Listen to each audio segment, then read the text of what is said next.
4 pixels. Just 4 tiny pixels in the background of a vacation photo. That's all it took. Imagine walking through snowy mountains, taking photos of the beautiful landscape. Later, while reviewing your pictures, you notice 4 tiny pixels in the background looking slightly off color. That small detail just sealed your fate. Because those pixels, they showed the face of something that should never be seen. Welcome to SCP File 096, known as the Shy Guy.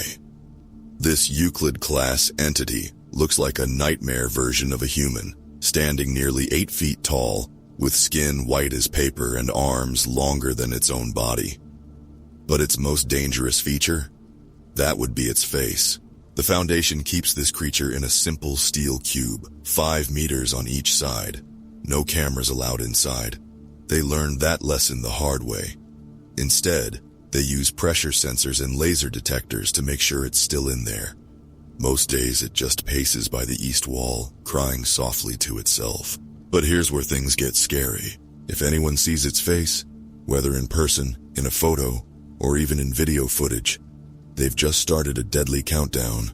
The moment SCP-096 realizes someone has seen its face, it covers its face with those unnaturally long hands and starts screaming. The crying sounds disturbingly human. Then after about 2 minutes, the hunt begins. The Shy Guy will chase down whoever saw its face with unstoppable determination. It's been recorded running anywhere from 35 kilometers per hour to speeds so fast they're classified. Nothing can stop it. Not walls, not distance, not even military-grade weapons. It somehow knows exactly where its target is, no matter where they try to hide. Let me tell you about one of the first times the Foundation tried to capture it. A team called Zulu 9A found it in the mountains. The team leader got lucky. He turned away to answer a radio call right as the creature looked their way. His entire squad wasn't so fortunate. They threw everything they had at it. Bullets, explosives, even an anti-tank weapon that tore away half its torso. It didn't even flinch. It just kept coming, even with its organs missing. But the scariest incident? That came from a simple vacation photo taken in the 1990s.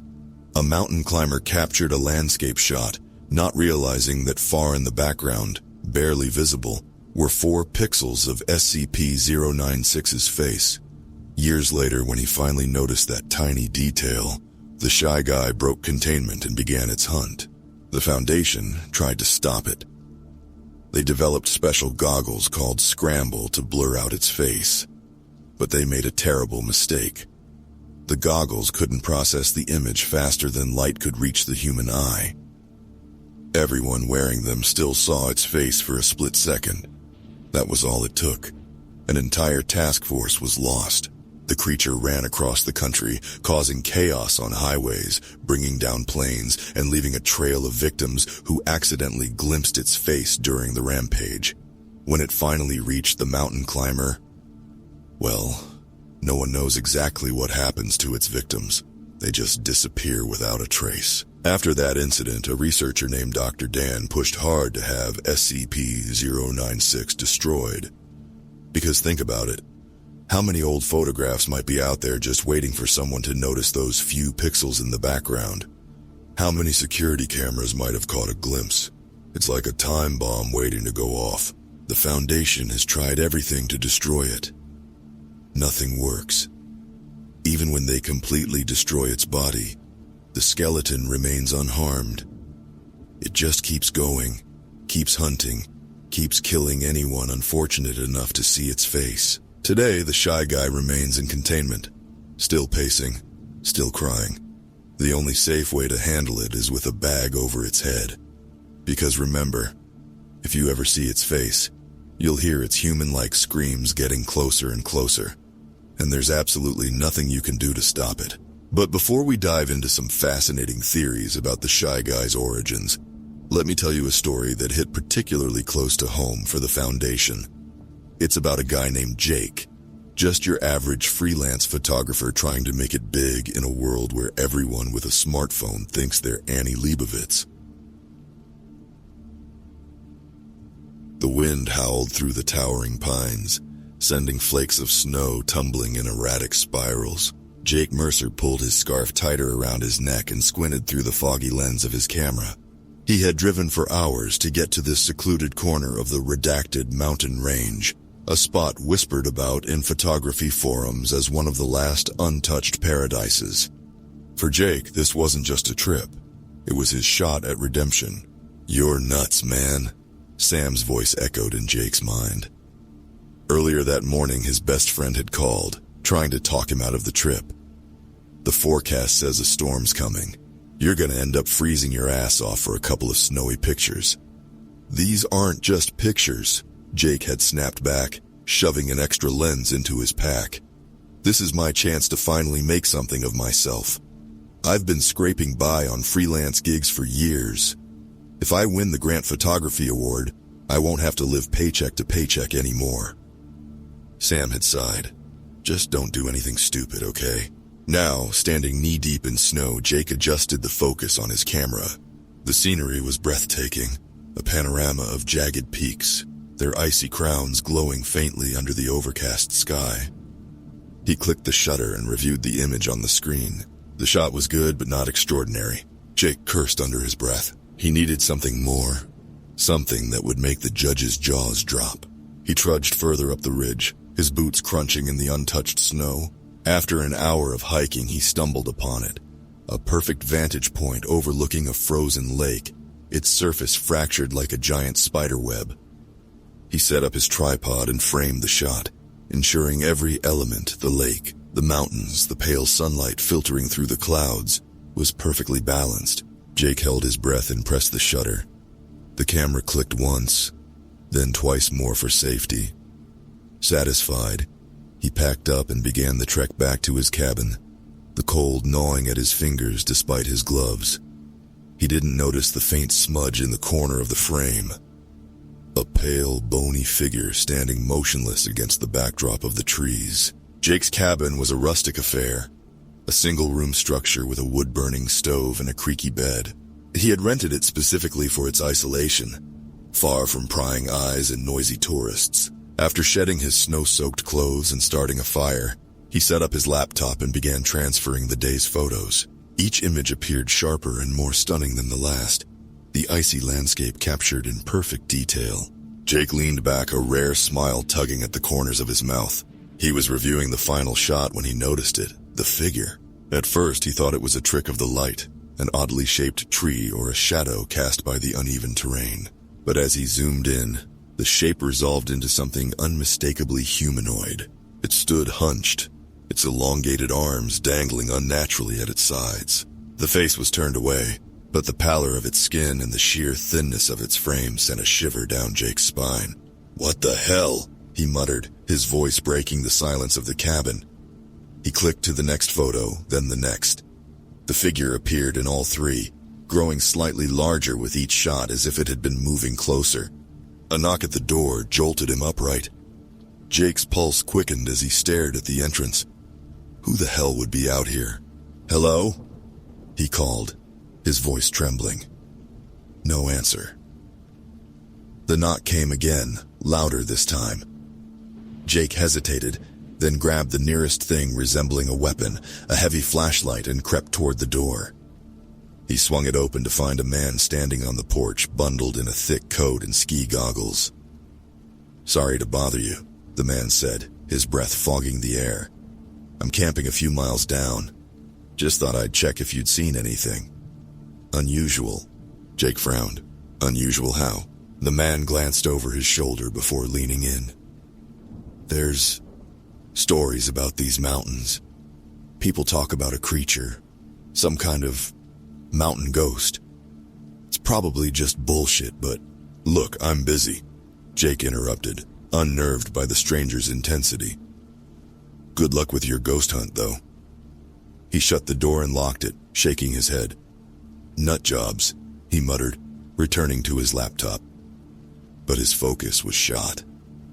The figure in the photos gnawed at the edge of his thoughts, its grotesque proportions and ghostly pallor replaying in his mind. Jake tried to shake it off, convincing himself it was nothing more than a freak optical illusion. That night, as the wind rattled the cabin, Jake dreamed of pale hands clawing at the windows and a jaw stretched impossibly wide.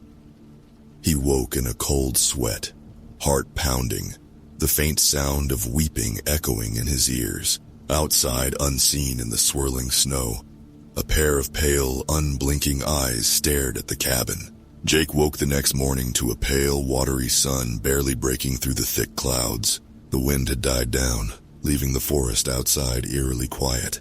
He shrugged on his jacket, threw some coffee grounds into a pot of boiling water, and tried to shake off the strange dreams that had plagued his sleep. The cabin felt smaller, almost suffocating under the weight of his unease. Sitting at the table, Jake reviewed his photos again, unable to resist the magnetic pull of the strange figure. It was there in every frame, tall, skeletal, its arms unnaturally long. The more he looked at it, the more he felt an inexplicable chill crawl up his spine. Something about the figure seemed fundamentally wrong, as though it shouldn't exist within the frame of the natural world. He had half a mind to delete the photos, but a stubborn part of him refused. This was evidence of something. He wasn't sure what, but he couldn't bring himself to erase it. Instead, he uploaded the files to his laptop and considered emailing them to Sam.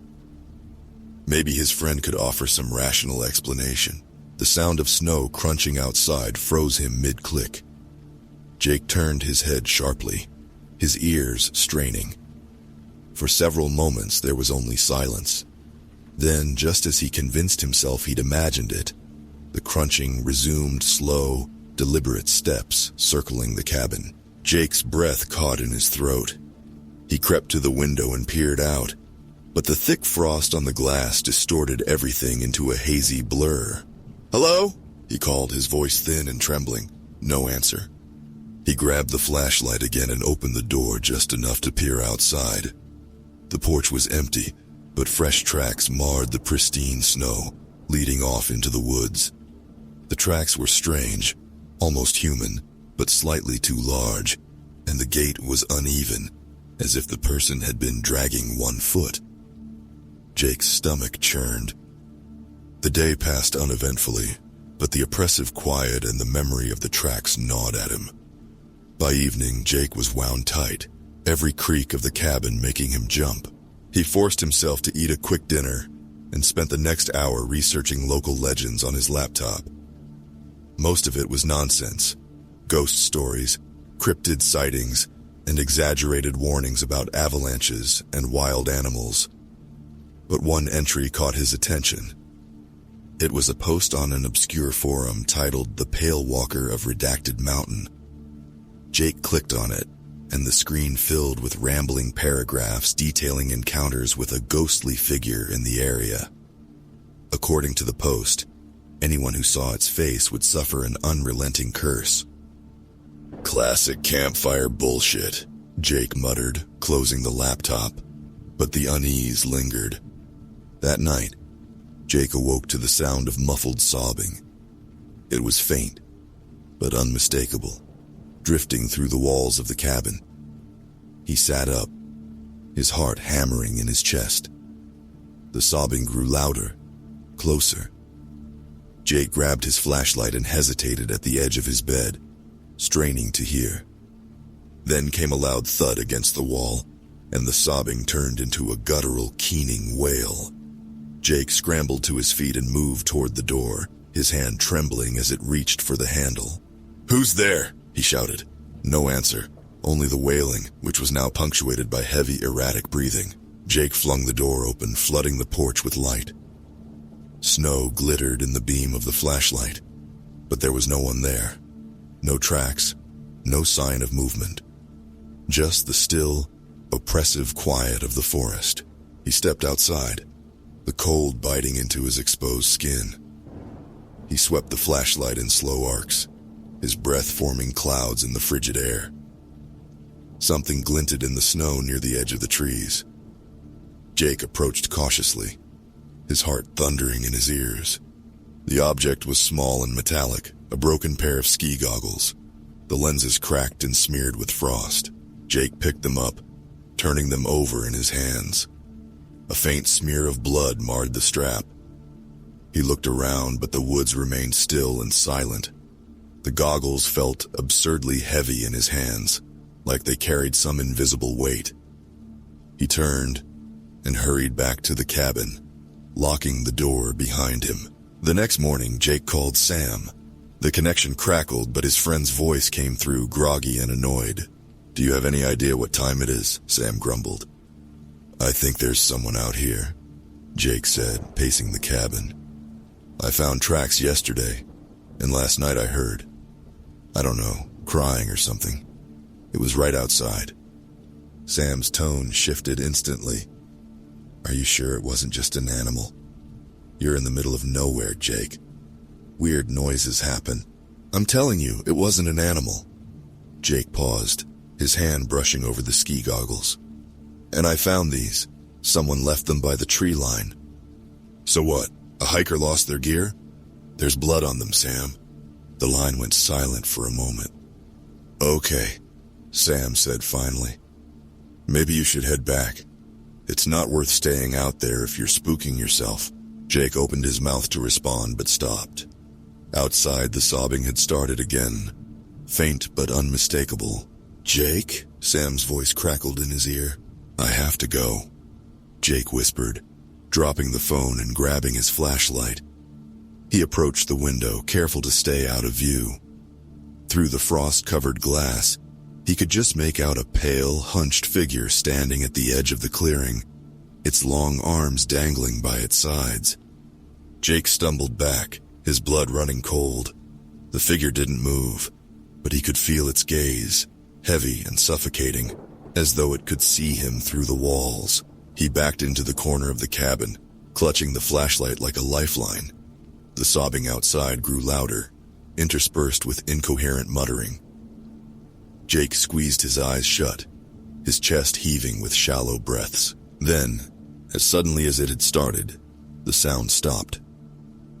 Jake opened his eyes to find the cabin bathed in an unsettling silence, the kind that makes you feel utterly alone. But he knew better. Somewhere outside it was still watching. Jake sat at his makeshift desk in the cramped cabin, flipping through the developed prints. The heater in the corner sputtered, casting faint orange light that danced across the walls. The image of the mountain ridges, framed by the twilight sky, was breathtaking. Yet his attention was drawn to something unsettling in the lower left corner of the photograph. A faint pale blur standing against the backdrop of jagged rocks. He squinted, tilting the photo toward the lamp for a better look. It was humanoid, its limbs grotesquely elongated, skin stark white, as though it had never seen sunlight. Its face was obscured, but the faint outline of its head sent a shiver down his spine. Jake rubbed his eyes, blaming the eerie shape on exhaustion and bad lighting during the shoot. A sudden buzzing from his phone snapped him out of his thoughts. It was Sam, his friend and occasional assistant. "Jake, you need to call me now," the text read. Below it was a link to an article titled SCP-096, The Shy Guy, Urban Legend or Real Danger. Jake groaned. Sam's fixation on online conspiracy theories was annoying at best, but something about the timing made him pause. He hesitated before dialing Sam. "Finally!" Sam's voice was sharp with urgency. "Jake, listen to me. Did you see the link I sent you?" "Yeah, some creepypasta nonsense," Jake muttered, still studying the strange blur in his photo. "What's this about?" "Not nonsense. Look, there's this thing called SCP-096. It's some, I don't know, government project or anomaly. You can't look at its face, not in real life, not in photos. If you do, it'll come for you wherever you are, and well, let's just say you don't want that." Jake laughed. "Come on, Sam. You've been spending too much time in your forums. It's just an overexposed figure from one of my shots." Sam's tone turned grave. "Jake, I'm not kidding. The article I sent you, it's legit. People have been disappearing. Anyone who looks at its face, even by accident, is as good as dead." Jake opened his mouth to argue, but something outside the cabin caught his attention. The faint crunch of snow, He spun toward the window, peering into the moonlit forest. Nothing but shadows swaying with the breeze. "Sam, I'll call you back," Jake said, his voice dropping. He hung up before Sam could protest. The atmosphere in the cabin grew heavier. Jake's eyes darted to the photo again. That pale figure seemed closer now. Was that possible? He quickly shuffled the print under a stack of papers and tried to focus on editing the other photos on his laptop. The cabin door rattled. Jake froze. His hand hovered over the desk lamp switch. The rattling stopped, replaced by the faint sound of muffled sobbing. It was low and guttural, barely audible over the wind outside. His breath hitched. "Hello," he called, instantly regretting it. No response. Just the sound of weeping, growing louder and more frantic. Jake's heart pounded. He grabbed the flashlight from his desk and slowly approached the door. The sobbing turned to shrill cries, then back to incoherent muttering. "Get a grip," Jake whispered to himself. He yanked open the door, shining the light into the snowy clearing. Nothing. His shoulders sagged in relief. Just nerves. He closed the door and locked it. But when he turned back toward the desk, the sobbing resumed. This time, inside the cabin, Jake's stomach dropped. His flashlight beam swept the room, landing on the pile of photos.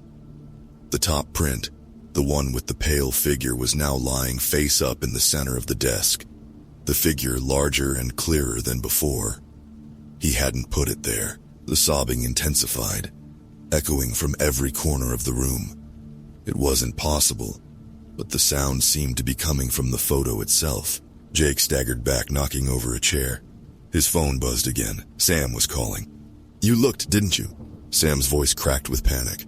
"Sam, I don't know what's happening," Jake stammered, eyes fixed on the photo. "There's this noise, crying, screaming. I think it's coming from the picture." "Jake, listen to me," Sam interrupted. "Get out of there, now." Jake didn't need convincing. He shoved the photo back into the stack, grabbed his keys, and bolted for the door. But as he stepped into the snow, the sobbing turned into a blood-curdling scream, echoing through the forest. His flashlight flickered, then died, leaving him in complete darkness. A shadow loomed in the distance. Pale, unnaturally tall, its head tilted skyward as its wails pierced the night. It wasn't just in the photo anymore. It was here. Jake sprinted through the snow, his boots sinking into the icy terrain with every step. His breath came in ragged gasps, each one forming a fleeting cloud in the cold night air. Behind him, the scream continued, inhuman, guttural, and growing closer. The flashlight in his hand flickered weakly before dying completely.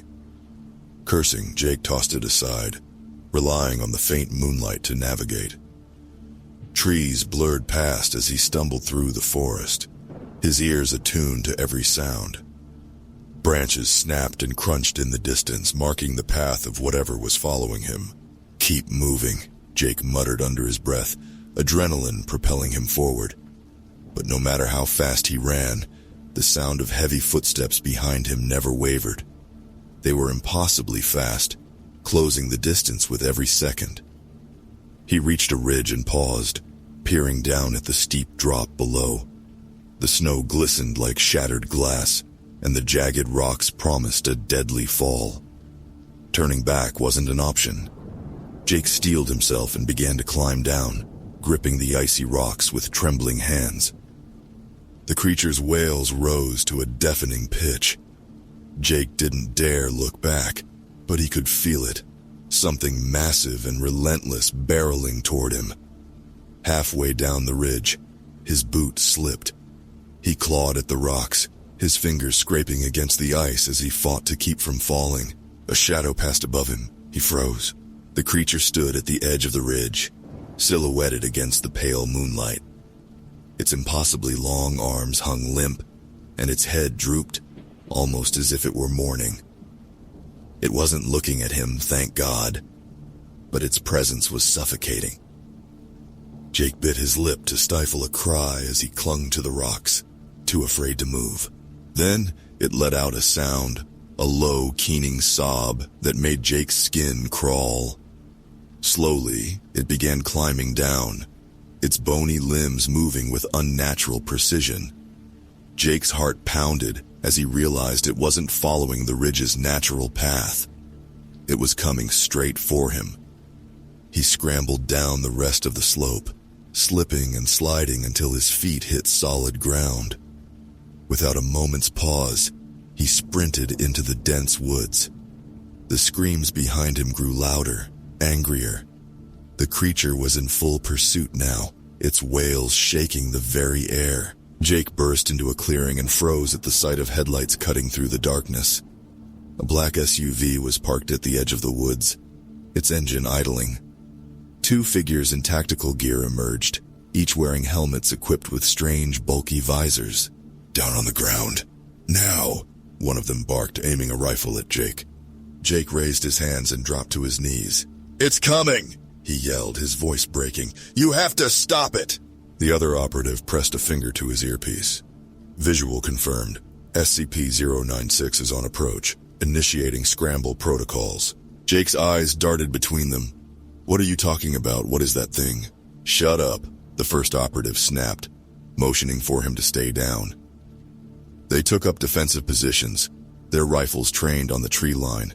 The SUV's floodlights lit up the forest, but Jake couldn't see anything beyond the swaying branches.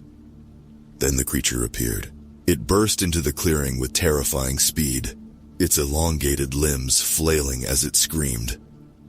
Jake cowered, covering his ears, but the sound was unbearable, a mix of rage and agony that felt like it could split his skull. The operatives opened fire, their bullets ripping through the night. The creature didn't slow down. The rounds tore into its pale flesh, leaving gaping wounds that oozed no blood. It barreled past the operatives, heading straight for Jake. "Bag it!" one of them shouted. The second operative pulled out a reinforced canvas sack and lunged at the creature. Jake watched in horror as the operative tried to throw the bag over its head. The creature shrieked, its massive jaw snapping open wider than humanly possible. It grabbed the operative and hurled him aside like a rag doll. "Fall back!" the first operative yelled. He tossed a flashbang grenade, the ensuing explosion lighting up the clearing. The creature stumbled but didn't stop. It reached for Jake, its claw-like hands stretching impossibly far. Jake rolled out of the way at the last second.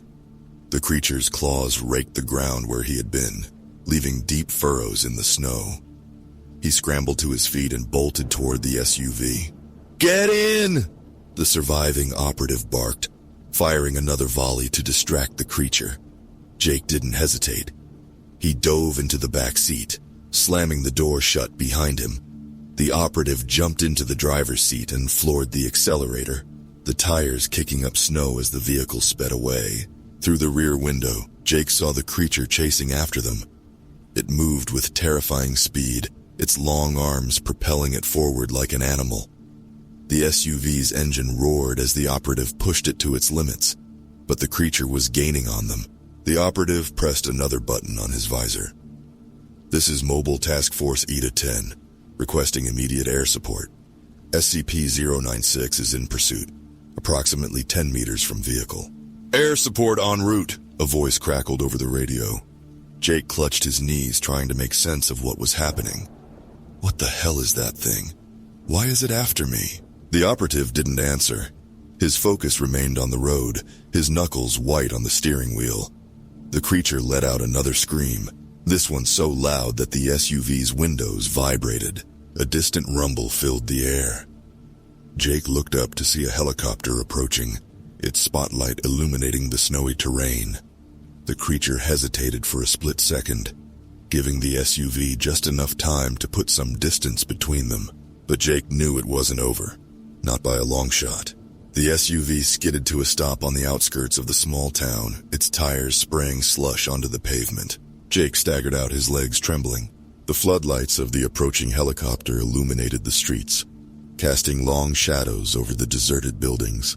The operative grabbed Jake by the arm and dragged him toward the town square, where a hastily set-up command post buzzed with activity. "You!" A man in tactical gear barked at Jake. "Stay in the blind zone and don't look up." He gestured to a series of tarps hung around a makeshift enclosure. Jake stumbled into the covered area, the shouts of operatives and the distant wails of SCP-096 pounding in his ears. "What's going on?" Jake demanded, his voice cracking. "Why are you doing this? What is that thing?" The man ignored him, barking orders into a radio. "Scramble gear active. Evacuate anyone who's not wearing a visor. I want the perimeter secured. No visuals of SCP-096 under any circumstances." Jake's head spun. Civilians, groggy and confused, were being rounded up by operatives, their eyes covered with black blindfolds. A woman sobbed, clutching her child, while an elderly man muttered prayers under his breath. Jake's chest tightened as he realized the entire town was caught in the crossfire of his mistake. The wailing grew louder, its pitch vibrating through the ground. Jake turned toward the sound, his instincts screaming at him to run, but the operative shoved him back. "Stay under the tarp," he snapped. "If you see its face, we're all dead." "Why is it after me?" Jake shouted. "What the hell did I do?" The man froze, his expression grim. "You looked at it, that's all it takes." Suddenly, a shriek split the air, followed by a chorus of screams. Jake peeked out from under the tarp and saw SCP-096 charging down the main street, its gaunt frame illuminated by the helicopter's spotlight. It moved with unnatural speed, limbs flailing as it barreled through a parked car, sending metal and glass flying. Operatives opened fire, their rounds tearing into the creature's pallid flesh, but it didn't slow down. Civilians screamed as it closed in, its jaws stretching impossibly wide. Jake clapped his hands over his ears, the sound of its cries rattling his skull. "Evacuation incomplete," a voice crackled over the radio. "Too many civilians in the kill zone." The helicopter roared overhead, its spotlight fixed on SCP-096. The creature paused briefly, tilting its head as if confused. One of the operatives seized the moment and hurled a reinforced net over it. For a fleeting second, hope flickered in the chaos. Then SCP-096 tore the net apart with a single swipe and resumed its charge. Jake backed away, his pulse pounding. "This isn't happening," he whispered. "This can't be real." The operative grabbed him by the shoulders. "Get to the evac chopper. Now!" Jake turned to run, but his path was blocked by a panicked mob. Civilians pushed and shoved, their blindfolds slipping as they stumbled over debris. A teenage boy tripped and fell, pulling his blindfold down in the process. His scream was cut short as SCP-096 reached him in a single bound. Jake turned away, bile rising in his throat. He didn't need to see what happened next. The wet, tearing sounds and the boy's fading screams were enough. He stumbled toward the helicopter, its rotors whipping up a blizzard of snow. The town square was a war zone. Operatives barked orders over the deafening wails of SCP-096. Civilians, blindfolded and terrified, huddled against the walls of buildings, their cries drowned out by the chaos. The helicopter's spotlight swung erratically, casting the creature's twisted shadow across the scene. "Scramble gear isn't working!" someone shouted. "Repeat! Scramble ineffective!" Jake reached the helicopter, its open hatch offering a fleeting sense of safety. As he climbed in, he turned to see an operative tackling SCP-096, trying desperately to throw a bag over its head. The creature let out a piercing shriek and grabbed the man, snapping him in half like a twig. The helicopter lifted off, the town growing smaller below. Jake pressed his face to the window, unable to tear his eyes away from the devastation. SCP-096 was tearing through the square, its cries shaking the very air. Civilians scattered in all directions, many accidentally catching glimpses of its face in the chaos. Each new scream from a victim sent the creature into a fresh frenzy.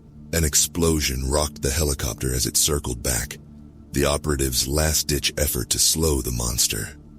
The fireball engulfed the square, swallowing SCP-096. Jake held his breath, praying it was over. But as the flames died down, the creature emerged unscathed, its white skin glowing in the firelight. It turned its eyeless face skyward, letting out a roar that shook the mountains. The radio crackled in the cockpit. "This is Mobile Task Force Tau 1. We've lost containment. Civilian casualties are catastrophic. Requesting immediate termination protocols." Jake slumped in his seat, tears streaming down his face. This was his fault. He had unleashed this nightmare, and now an entire town had paid the price. The helicopter banked sharply, heading toward a secure Foundation site. "Why didn't you just kill it?" Jake muttered, his voice hollow. The operative sitting across from him looked up, his expression grim. "You can't kill something like that. You can only contain it, or pray it never gets loose again." Jake closed his eyes, but the creature's wails echoed in his mind, a sound he knew he would never escape.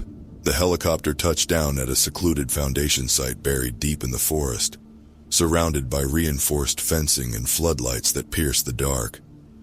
Operatives rushed Jake out of the chopper, their movements brisk and purposeful. He stumbled across the tarmac, his legs barely supporting him. Inside, the sterile, brightly lit corridors were a sharp contrast to the chaos he'd left behind. Men and women in lab coats and tactical gear barked orders into radios, their voices urgent but controlled. "Get him to Observation Room B," one of them ordered, pointing at Jake. "What's going on?" Jake demanded, his voice breaking. "What are you going to do?" The operative guiding him didn't answer. He shoved Jake into a small room with a thick glass wall overlooking what appeared to be a containment chamber. The chamber was reinforced steel, its walls lined with intricate mechanisms Jake didn't recognize. Monitors displayed live feeds of the town Jake had just fled. Bodies littered the streets. Fires burned uncontrolled, and the faint sound of SCP-096's wails could still be heard through the speakers. A man in a lab coat entered the observation room, flanked by armed guards. His face was drawn, his eyes weary but sharp. He introduced himself as Dr. Elias. "You've seen SCP-096, Dr. Elias said, his voice clipped. "That makes you SCP-096-1. It will not stop until you're dead." Jake's stomach churned. "You're telling me this thing is going to kill me no matter what? Then why bring me here? Why not just hand me over?" Dr. Elias raised an eyebrow. "The Foundation doesn't simply give in to anomalies. We're trying to contain the situation, minimize further casualties. You're bait." Jake's heart sank. "Bait? You're using me as bait?" Dr. Elias didn't flinch. "The objective is to neutralize SCP-096.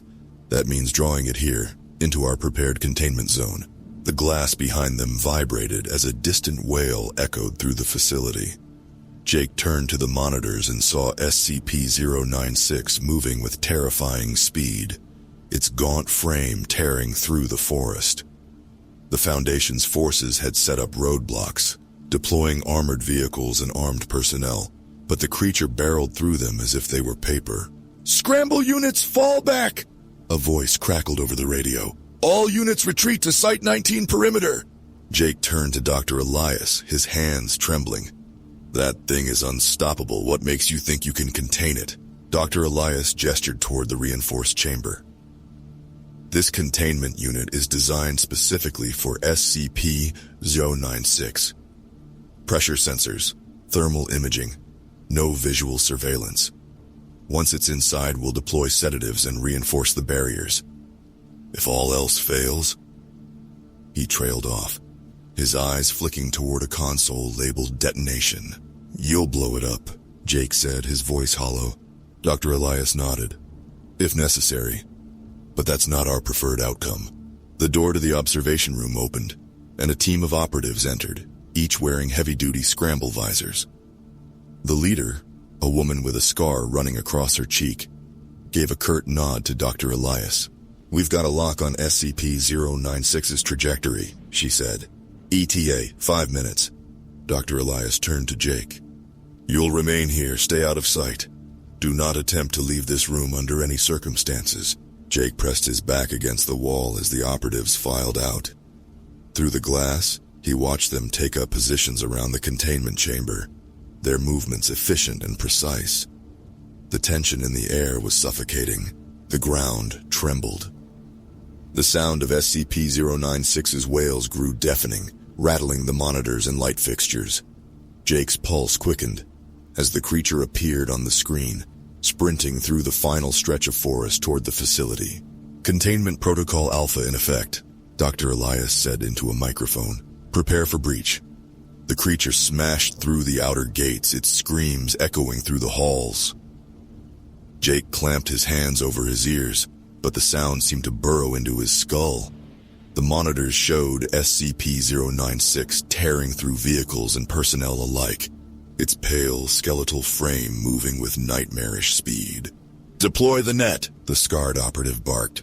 A team of operatives launched a reinforced net over SCP-096 as it entered the containment chamber. The creature thrashed violently, its elongated limbs tangling in the mesh. For a brief moment, it seemed like they had succeeded. Then SCP-096 let out a bone-chilling roar and tore through the net with a burst of raw strength. Operatives scattered as it lashed out, grabbing one and hurling him against the steel wall with a sickening crack. "Close the doors," Dr. Elias shouted. The containment chamber doors slammed shut, sealing SCP-096 inside. The creature pounded against the walls, its wails shaking the entire facility. Pressure sensors and thermal monitors flickered erratically as the creature thrashed. "Deploy sedatives," Dr. Elias ordered. Jets of gas hissed into the chamber, but SCP-096's rage didn't abate. It clawed at the walls, its elongated fingers leaving deep gouges in the steel. The sound was unbearable, like nails on a chalkboard amplified 1,000-fold. Jake huddled in the corner of the observation room, his body trembling.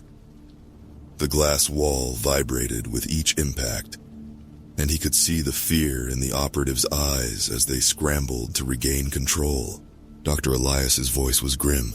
"Prepare the detonation sequence." Jake's head snapped up. "You're going to kill us all?" Dr. Elias didn't answer. His fingers hovered over the console, his jaw clenched. The wails from SCP-096 grew louder, more frantic. Jake could feel the weight of its fury, its relentless hatred, pressing down on him like a physical force. The creature let out one final ear-splitting shriek. The steel walls buckled, and then the lights went out. The emergency lights flickered on, casting the room in a dim red glow. The facility was silent, save for the faint hum of backup generators. Jake's breathing came in shallow gasps as he pressed himself against the corner of the observation room. The glass wall separating him from the containment chamber was cracked, spiderweb fractures spreading outward from a single point.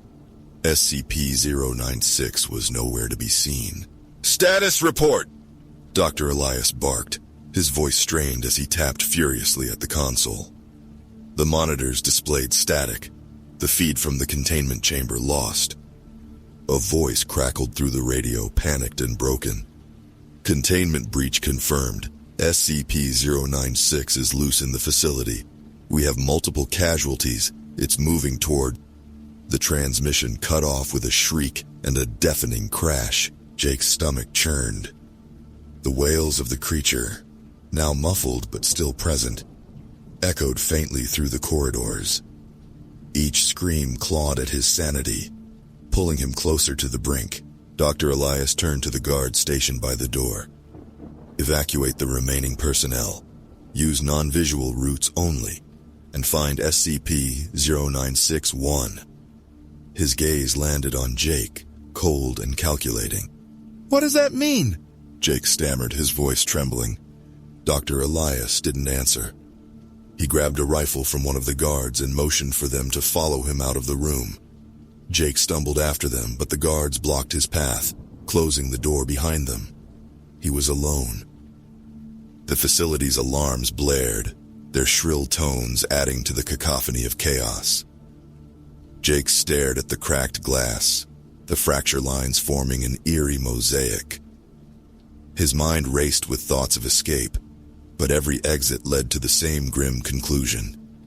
SCP-096 would find him, no matter where he went. The lights flickered again, and the glass wall shuddered.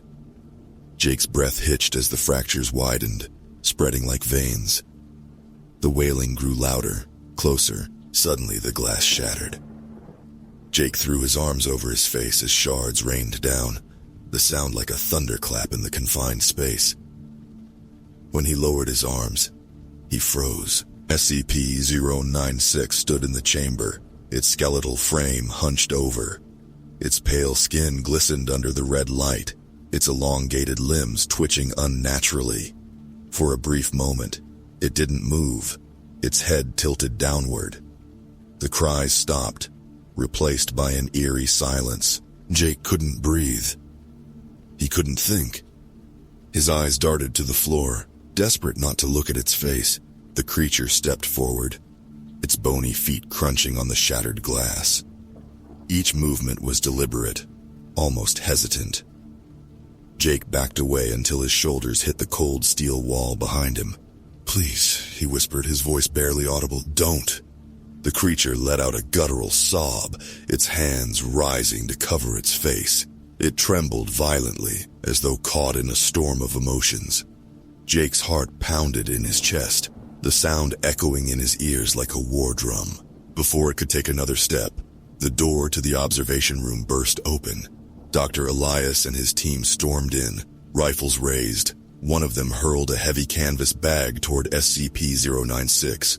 It landed squarely on its head, and the creature froze. "Engage!" Dr. Elias shouted. The operatives moved as one, securing the bag over SCP-096's head with reinforced straps. The creature let out a muffled scream, thrashing wildly, but its movement slowed as the sedative gas filled the room. Jake sank to the floor, his body trembling with relief and exhaustion. But the reprieve was short-lived. Dr. Elias turned to Jake, his expression grim. "We've neutralized it for now, but this isn't over. SCP-096-1 instances never survive long-term exposure. We'll need to contain you too." Jake's blood ran cold. "What are you talking about? You're going to lock me up?" "You're a liability," Dr. Elias said. "As long as you live, SCP-096 will always be a threat." Jake scrambled to his feet, his voice rising in panic. "I didn't ask for this. I didn't know what it was. You can't do this." Dr. Elias sighed, his face betraying a flicker of sympathy.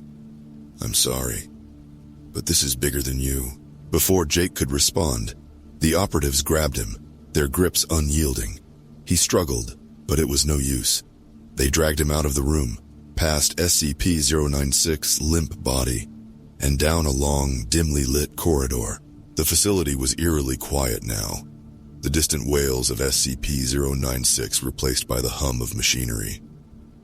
Jake's mind raced, searching for a way out. But every door they passed was locked, every corridor a dead end. They entered a small, windowless room. The walls were bare, save for a single steel chair bolted to the floor. The operatives shoved Jake into the chair, strapping him in before stepping back. Dr. Elias stood in the doorway, his expression unreadable. "You're doing the right thing," Dr. Elias said, his tone measured. For everyone else, at least. The door closed, leaving Jake alone in the suffocating silence. He screamed, pulling at the restraints, but they didn't budge. The lights flickered, casting long shadows that danced across the walls. Hours passed, or maybe minutes. Jake couldn't tell. His mind drifted, the weight of his situation pressing down on him like a vice. He thought of his friends, his family, the life he'd taken for granted. Then he heard it, the faintest sob echoing through the vents. Jake froze, his breath hitching. The sound grew louder, more distinct. It wasn't possible. It couldn't be here, not after what he'd seen. But as the sob turned into a wail, Jake knew. SCP-096 had found him. The lights flickered one last time, and the room plunged into darkness.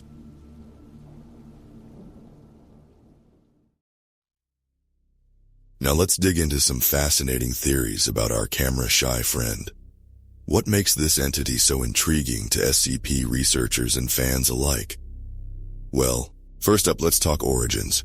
While the SCP Foundation keeps most details classified, several theories have emerged about how our pale friend came to be. One particularly heart-wrenching theory suggests SCP-096 was once a normal human child who faced relentless bullying over their appearance. The constant mockery and self-hatred eventually transformed them into the creature we know today, forever hiding its face from a world that once laughed at it. Another theory, backed by some recovered documents, hints at a more complex backstory. Apparently, SCP-096 might have been a Korean executive with severe self-esteem issues. After a strange encounter with what appeared to be a silk-based entity, they transformed into their current form. Pretty wild, right? But here's where it gets really interesting. Remember how I mentioned SCP-096 always knows when someone sees its face? Some researchers believe it possesses an advanced form of spatial awareness that goes beyond normal physics. The fact that it can calculate the fastest route to its victims, even underwater or through solid obstacles, suggests some serious processing power behind those blank white eyes. Speaking of abilities, let's break down what makes SCP-096 so terrifying from a scientific perspective. This thing can run at speeds that would make an Olympic sprinter look like they're standing still, survive conditions that would kill any normal creature, you'd track targets across any distance with perfect accuracy, regenerate from almost any injury, break through literally any material to reach its target. The Foundation's tried everything from anti-tank weapons to nuclear options, and nothing seems to work. One researcher even suggested using other SCPs to terminate it. But that idea was shut down faster than you can say containment breach. Here's a dark little detail most people miss. SCP-096 doesn't just kill its victims, it leaves no trace of them. None. Zero. Zip. We're talking complete elimination from physical existence. Makes you wonder what exactly happens in those moments, doesn't it? But perhaps the most chilling theory of all. Some researchers believe SCP-096 might be connected to something bigger. The way it processes spatial information, its impossible physical abilities, its complete immunity to conventional damage. It all points to an entity that might be more than just a simple monster. Remember, folks, in the world of SCPs, sometimes the simplest explanation isn't the right one. Sometimes, what looks like a shy, crying creature in the corner might be something far more complex and far more dangerous than we could ever imagine. Stay safe out there, and whatever you do, keep your eyes on the ground if you're hiking in remote mountains. You never know what might be watching, or what might be in the background of your next vacation photo.